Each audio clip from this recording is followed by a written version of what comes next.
ओम नमः सिद्धेभ्य नमो चिणाणम। सभी को सादर श्रद्धात्मक वंदन।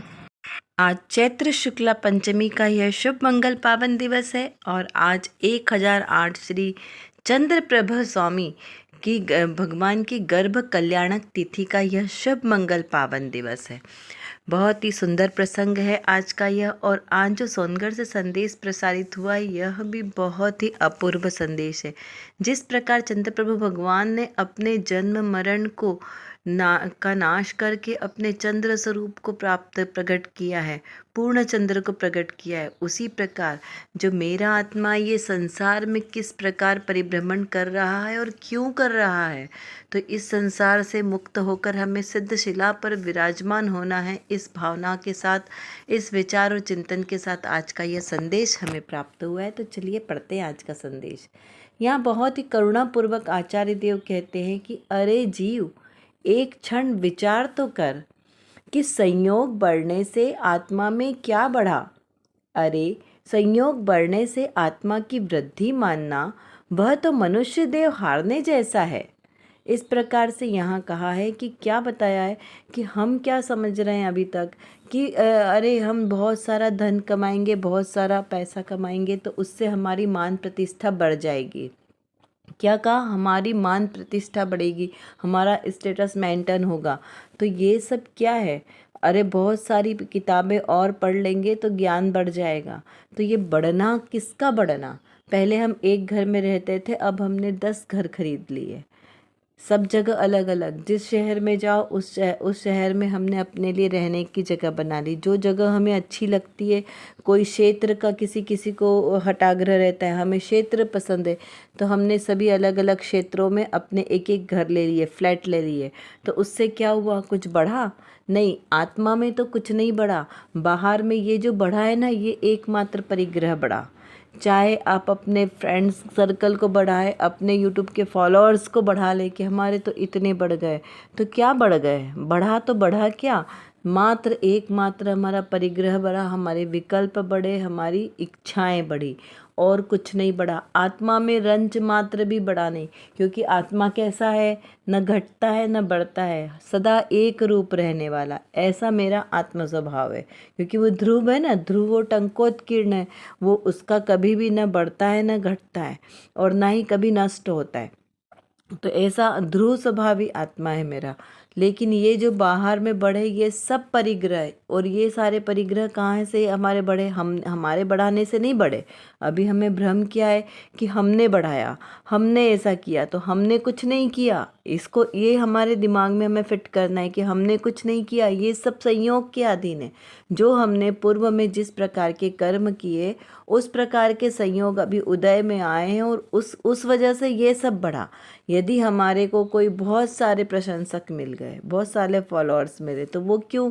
पुण्य के उदय से मिले। अभी पाप का वो हम, क्योंकि पुण्य प्रकृतियाँ बांधी ना, नाम कर्म की सुभग दुर्भग, इसलिए आपको जो आप बोलेंगे वो सब आपको अच्छे लगेंगे। लेकिन अगर दुर्भग नाम कर्म प्रकृति का बंद होगा तो जो आपको आप अच्छा भी किसी के लिए बोलोगे ना तो उसको बुरा लगेगा। आपने किसी को समझाने के लिए, उसकी भलाई के लिए अगर कोई बात कही है तो वो उसे बुरी लगेगी, वो उसको गलत मतलब निकाल के बल्कि आपको उल्टा गलत बोलेगा। क्यों? क्योंकि सुभग दुर्भग नाम की कर्म की प्रकृतियों का उदय चल रहा है ना। तो यहाँ पर ये जो सारा जो जितना भी खेल हमें दिखता है ना संसार का, ये सब हमारे कर्म प्रकृतियों का काम है। 148 कर्म प्रकृतियाँ हैं, 8 प्रकार के द्रव्य कर्म हैं, ज्ञानावर्णी, दर्शनावर्णी, आयु, नाम, गोत्र, वेदनी, अंतराय, है ना। ये जो 8 प्रकार के कर्म हैं, इन 8 प्रकार के कर्मों की सबकी उत्तर प्रकृतियाँ भी हैं। जैसे ज्ञानावर्णी की 5, दर्शनावर्णी की 9, और नाम कर्म की तो कितनी है? 93 कर्म प्रकृतियाँ। सबसे ज़्यादा नाम कर्म प्रकृतियाँ हैं, और सबसे ज़्यादा, क्योंकि सबसे ज़्यादा है इसलिए सबसे ज़्यादा हमें काम में भी वही आती है। अच्छा रूप दिखना, अच्छा नाक नक्श होना, आवाज़ सुरीली होना, आवाज़ बेसुरी होना, नाक नयन सब कुछ व्यवस्थित बराबर, शरीर सुडौल सुंदर होना, ये सब एक एक चीज़ नाम कर्म प्रकृति से मिलती है। हम सोचते हम बहुत अच्छे से रोज़ क्रीम लगाएंगे तो उससे हमारा चेहरा अच्छा दिखेगा, फेयर एंड लवली लगाएंगे, और नए नए कॉस्मेटिक आ गए तो वो सारे लगाएंगे, उससे हमारा अच्छा होगा। ये वाला फेशियल करेंगे तो उससे हमारा चेहरा ज़्यादा ग्लो करेगा। कुछ नहीं करेगा, क्योंकि सब नाम कर्म प्रकृतियों का खेल है। ये सिर्फ हमारा मन का वहम है, आभास है, बोलते हैं ना कि आभास है ये हमारा। तो इससे हमारा कुछ भी सुधार बढ़ाव नहीं होने वाला है, बल्कि कर्म बंधेंगे। क्योंकि पहली बात तो शरीर श्रृंगार कराने का भाव क्या है? शरीर को श्रृंगार कराना यानी मांस भक्षण का दोष है, वेश्यागमन का दोष है। क्योंकि ये पर है ना, शरीर मेरा नहीं है, पर तो पर को आसक्ति का परिणाम, ये सब उस कैटेगरी में चला गया। अब विचार करना, जिसने सप्त व्यसन का त्याग किया है वो इस प्रकार शरीर श्रृंगार की भावनाएं ये सब नहीं होनी चाहिए। किसी को दिखाने की भावना, ये सील पे दोष है कि अरे हम बहुत अच्छे सुंदर तैयार होंगे तो लोग हमें देखेंगे, लोग हमारी तारीफ करेंगे। तो लोग मतलब क्या, ये सब व्यभिचार की कैटेगरी में चला गया। तो हमें बहुत सावधानी पूर्वक ये जिन शासन है, बोलते ना गुरुदेव श्री बोलते कि पोपाबाई नु राज नथी। ऐसा नहीं कि आपने कुछ भी बोल दिया, कहीं पे भी मान लिया तो वो सही हो गया। नहीं, यहाँ आपको एक एक क्रियाओं को बहुत शांति से सोचना है, विचार करना है कि कहीं हमारे कर्म तो नहीं बढ़ रहे। जो हम बढ़ने के लिए सोच रहे हैं कि हम बड़े हो रहे हैं, बड़े तो कर्म तो नहीं बढ़ रहे। तो हमें वो कर्म वर्गणाओं को तो कम करना है, तभी तो हमारे संसार सीमित होगा। संसार सीमित कब होगा? जब हमारे ये आने वाले कर्मों का बंधन रुकेगा। तो नए नए जो हम कर्म बांध रहे हैं ना, ये नई नई चीज़ों के संयोग में जो हम एकत्व ममत्व बुद्धि लगा रहे हैं अपनी, उनसे जो जुड़ान कर रहे हैं, उससे नए कर्म बंध रहे हैं। तो नए कर्मों को बंधन से रोकना हो तो क्या करना है? द्रव्य दृष्टि आत्मा पर करना है। क्योंकि आत्मा में क्या बढ़ा उसका विचार करना है, बाहर में क्या बढ़ा उससे दृष्टि हटाएंगे तब आत्मा की ओर दृष्टि बढ़ेगी। तो यहाँ पर यदि हमने बाहर के संयोगों में आत्मा की वृद्धि को माना तो यह मनुष्य देव हारने जैसा है। क्या कहा कि बाहर के संयोगों का बढ़ना, आत्मा में वृद्धि मानना, क्योंकि संयोग बढ़ रहे और मान क्या रहे? आत्मा में वृद्धि मान रहे कि मेरी वृद्धि मतलब क्या? आत्मा की वृद्धि। तो बाहर के बढ़ने से मेरी वृद्धि मानना, ये मनुष्य देह को हारने जैसा है। क्योंकि बड़ी मुश्किल से हमें यह मनुष्य जन्म मिला है ना, महादुर्लभ से दुर्लभ। और यदि वो हमारा चूक गया तो फिर कहाँ जाएंगे हम? संसार का बढ़ना अरे नर देह की यह हार है, नहीं एक क्षण तुझको अरे इसका विवेक विचार है। क्या कहा कि संसार का बढ़ना ये मनुष्य देव के हारने जैसा है।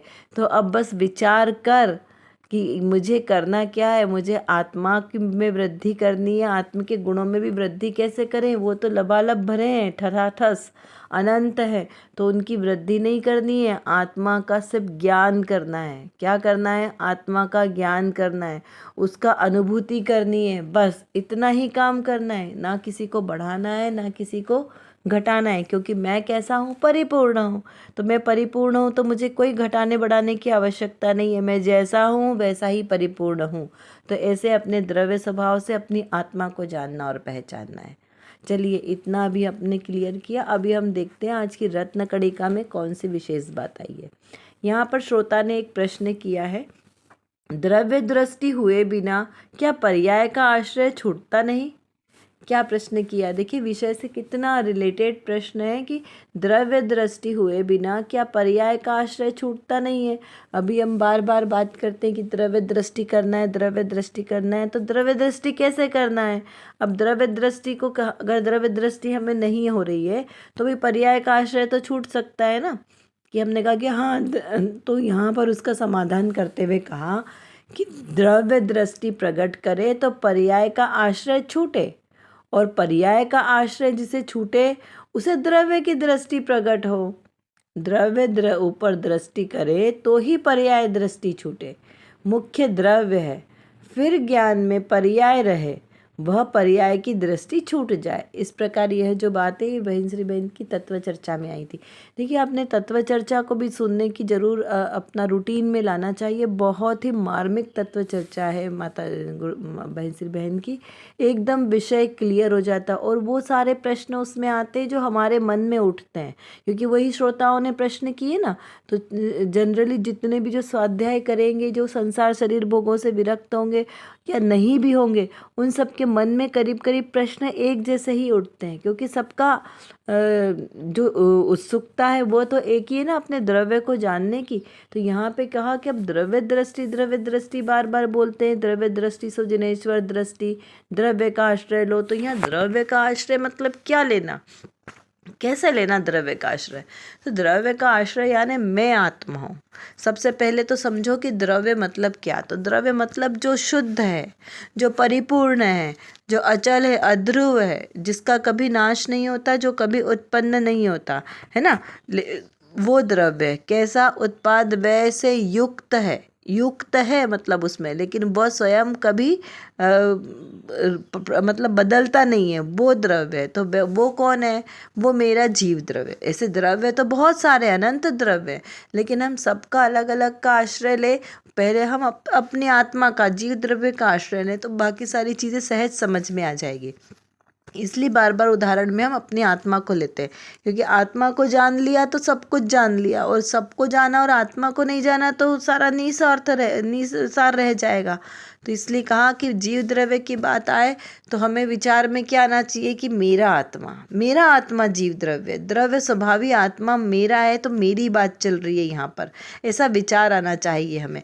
तो मेरा आत्मा कैसा है? परिपूर्ण है, स्वतंत्र है, किसी के अवलंबन से रहित है। मेरी आत्मा में न राग है, न द्वेष है, न मोह है, न क्रोध, लोभ, मान, माया, कुछ नहीं है।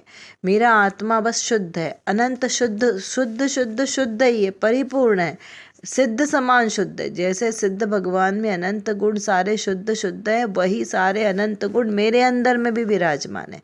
तो मैं कैसा हूँ? शुद्ध हूँ, पर से भिन्न हूँ, और अपने से आसक्त, अपने से संलग्न हूँ।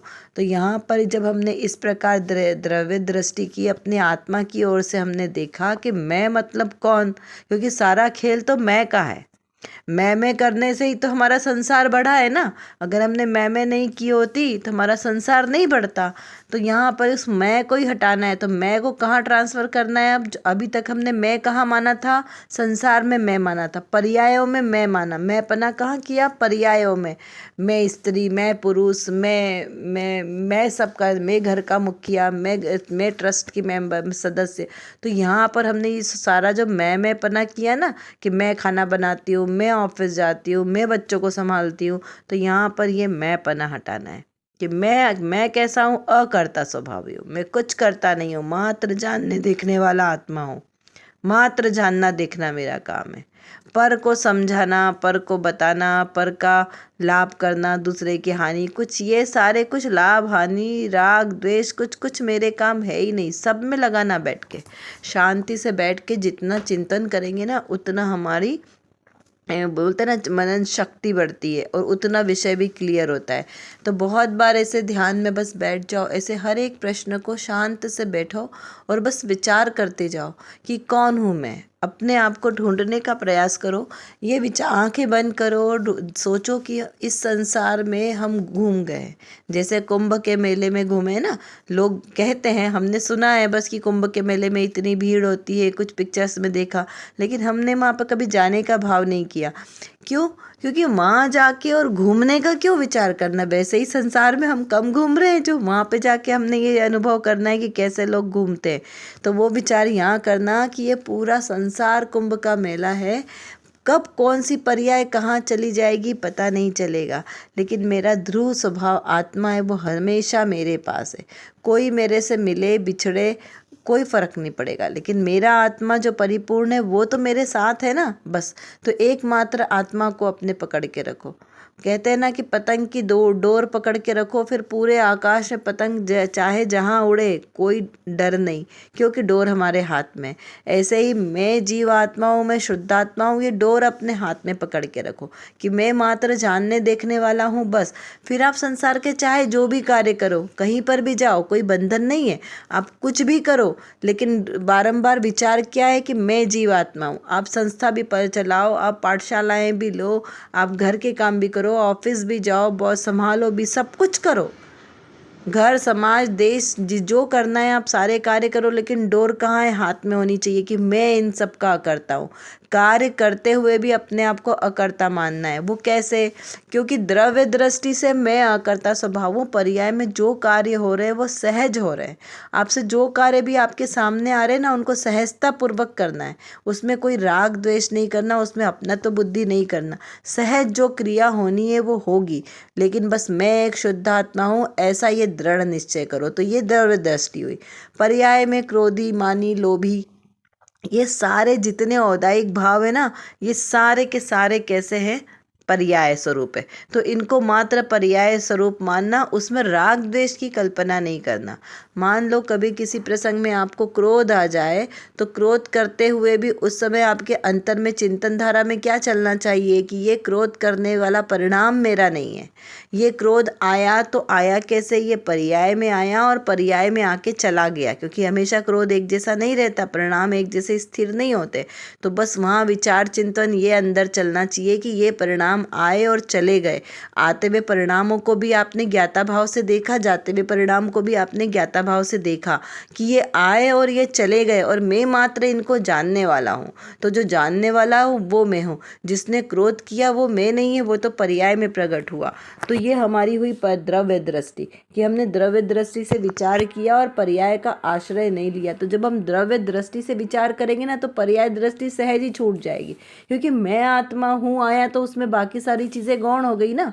तो यहाँ पर ऐसा ये कहने का आशय है कि जब आपने द्रव्य का आश्रय लिया तो पर्याय सहज छूट जाएगी, और पर्याय का आश्रय जिसे छूटा है तो उसे द्रव्य दृष्टि प्रकट हुई है, तभी तो उसका पर्याय का आश्रय छूटा है ना। तो दोनों एक ही बात है। तो यहाँ पर मूल हमें समझना क्या है कि हमें द्रव्य दृष्टि करना है, तो पर्याय दृष्टि तो सहज ही छूट जाएगी।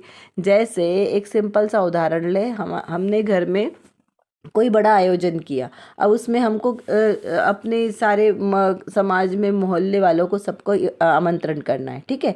अब हमने किसी एक के घर में अगर 15 मेंबर्स रहते हैं, तो हम क्या करेंगे?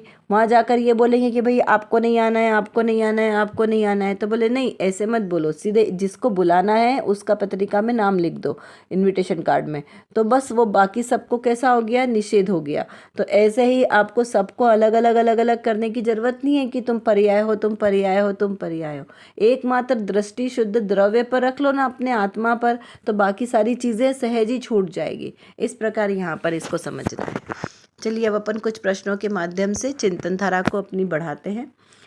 संयोग के बढ़ने से आत्मा में क्या बढ़ा? ये सबसे इम्पोर्टेंट क्वेश्चन है, जो बारंबार हमें चिंतन करना है कि हमने जहाँ जहाँ संयोगों में अपना सुख माना है ना, तो वहाँ संयोगों से हमें कुछ मिला भी या नहीं मिला, विचार करना है कि माँ क्या बढ़ा हमारी मान बढ़ी, प्रतिष्ठा बढ़ी, तो किसकी बढ़ी, है ना। ये सारा विचार करना है कि धन, नाम, बुद्धि, तप, व्रत आदि की वृद्धि से आत्मा में कितनी वृद्धि हुई। हमने बहुत जप तप व्रत कर लिए, बहुत सारे शास्त्र स्वाध्याय पढ़ लिया, बहुत धन कमा लिया, बहुत सारे सब कर लिए, तप व्रत आदि सब, तो उसमें बढ़ा क्या? आत्मा में कितनी वृद्धि हुई? क्या हमने अपने आत्मस्वरूप को जाना पहचाना? यदि आत्मदृष्टि हुई तो वृद्धि हुई, क्योंकि वृद्धि तो वैसे आत्मा में नहीं हुई, लेकिन आत्मा में अगर आत्म सन्मुख हुए तो हमारी वृद्धि कैसे हुई कि हमारा संसार का वो चक्र कम हुआ, तो हमारे आत्मिक गुण जो हमारे अभी प्रगट रूप में नहीं आए वो प्रगट रूप में आए, क्योंकि गुण तो हमारे में अनंत है ना, लेकिन पर्याय में प्रगट नहीं है। तो वो जो हमारे आत्मिक गुण है वो हमारी पर्याय में प्रगट हो रहे हो तो वृद्धि हुई, अन्यथा वृद्धि नहीं हुई। क्या कहा? जो आत्मिक अनंत गुण, जो मेरे जीव द्रव्य में अनंत गुण है, वो अनंत गुण प्रगट रूप में भी प्रकट हुए क्या, तो वहाँ पर हमारी वृद्धि हानि कहलाएगी। अभी तो हानि में चल रहे, क्योंकि पर्याय में प्रकट नहीं हो रहे हैं। द्रव्य में तो है, तो स्वभाव पर हम दृष्टि रखेंगे एकमात्र, तो वो पर्याय में भी सहज प्रकट होंगे, हमें प्रकट करने नहीं पड़ेंगे, सहज प्रकट हो जाएंगे। इसीलिए संयोगों में वृद्धि, आत्मा की वृद्धि अगर मानेंगे तो उसमें हमारे जीव द्रव्य संबंधी भूल आ जाएगी, और अजीव को जीव मानेंगे तो अजीव तत्व संबंधी भूल हो जाएगी। तो इस प्रकार हमें भूल है तो मिथ्यात्व है, तो इसे भूल को हटाना है और द्रव्य पर दृष्टि रखना है, शुद्ध को समझना है। संसार का बढ़ना यह मनुष्य पर्याय को हारने जैसा है, ऐसा बारंबार विचार करके भेद ज्ञान करना है। द्रव्य पर दृष्टि होगी तो सारे ही कार्य हमारे सहज हो जाएंगे। इस बात को हमें समझना है, मानना है, और उस रूप हमारी दृष्टि भी करनी है, या मतलब अनुभूति में भी हमें वही लाना है, तो कार्य सिद्ध होगा। कर विचार तो पाम। हम जितना विचार करेंगे उतना ही हमारा विषय क्लियर होगा, क्योंकि हमारे पास समय की कमी है और जानना बहुत ज़्यादा है। और किसको जानना है? अपने ही ज्ञायक स्वभाव को जानना है। तो जब तक हम अपने इस ज्ञायक स्वभाव को नहीं जानेंगे तब तक हमारा कोई भी कार्य सिद्ध नहीं हो सकता। तो एकमात्र जो मेरे अंदर मतलब मेरे आत्म स्वभाव में जो ज्ञान नाम का विशेष गुण है, इस गुण को एकमात्र अपने ज्ञायक स्वभाव को जानने में लगाएं तो निर्विकल्प दशा की प्राप्ति होगी। और इस निर्विकल्प दशा के ही आश्रय से हमें शाश्वत सुख की प्राप्ति होगी। तो वो शाश्वत सुख हमें प्राप्त हो, इसीलिए पुरुषार्थ करना आवश्यक है। उसके लिए व्यवहार से तो सच्चे वीतरागी देवशास्त्र गुरु का आश्रय लेना योग्य है, और निश्चय नय से मेरी निज शुद्धात्मा का आश्रय लेना ही सर्वश्रेष्ठ उपाय है। अभी के लिए बस इतना ही। विशेष चर्चा हम आगे की कक्षाओं में करेंगे। तब तक हम अपने आत्मस्वरूप को जानें, पहचानें और उसी में लीन रहें। इसी विशेष मंगल भावना के साथ आप सभी को सादर जय जिनेंद्र।